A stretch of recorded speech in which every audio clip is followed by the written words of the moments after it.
Well, let's get more on this now with Muktar Mohammed, who joins us from Lagos in Nigeria. He's an international finance and economic analyst. Really good to have you with us, Muktar. This potential legal action by the DRC against Apple is quite a drastic move, isn't it? And it addresses an issue that few people outside of certain jurisdictions would know about, the issue of conflict minerals, otherwise known as blood minerals. Explain to us, what exactly would the DRC be alleging on a legal level should this go through to some sort of a trial or adjudication?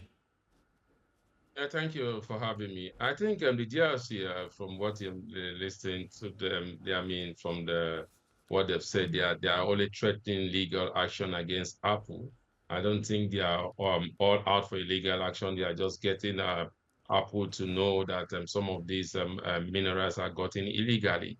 I don't think they are looking at the legal implication of it yet, though they said they're expecting to hear response from Apple, and if the response from Apple is not what they think, then they will begin to think of legal action.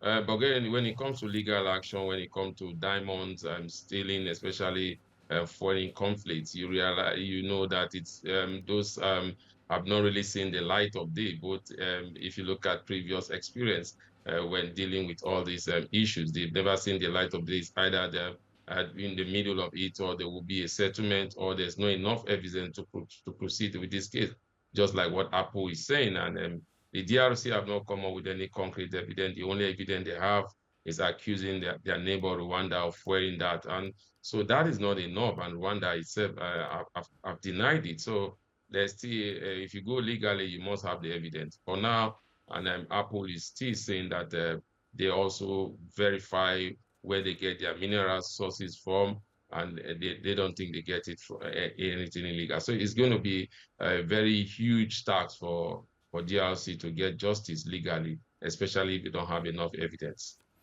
And we know that the Democratic Republic of the Congo has been dealing with a surge of violence from various groups, but especially the M23 rebel group, which is active in the east of the country. Explain to us how that conflict has any sort of a bearing with the mining of these conflict minerals.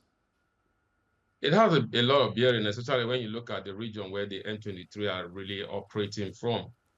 Is one of the rich region in terms of mineral resources in DR Congo.